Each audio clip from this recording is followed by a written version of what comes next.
మద్యం సీసాల నుంచి అనేక అక్రమాల భూతాలు బయటపడుతున్నాయి. సొమ్ములు పోగేసుకోవడం, ఎన్నికల్లో ఓట్లు కొనడమే ప్రధాన లక్ష్యంగా జగన్ హయాంలో మద్యం విధానం రూపుదిద్దుకుంది.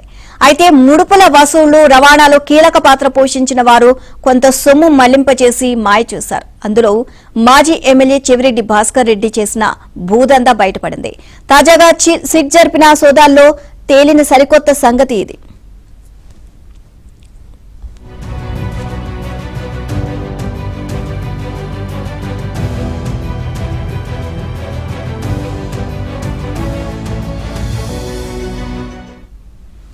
జగన్ కు సన్నిహితుడైన చెవిరెడ్డి భాస్కర్ రెడ్డి, ఆయన కుమారుడు మోహిత్ రెడ్డి నివాసాలు, కార్యాలయాల్లో సిట్ సోదాలు జరిపారు.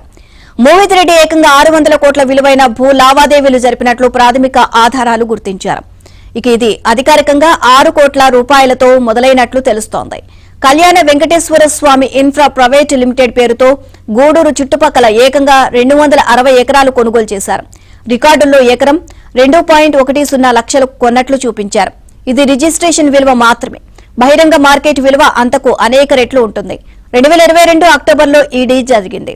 ఆ తర్వాత 2 నెలలకే డిసెంబర్లో ఇవే భూములను 26 కోట్లకు అంటే ఏకరం 10 లక్షలకు అరబిందోకి విక్రయించారు.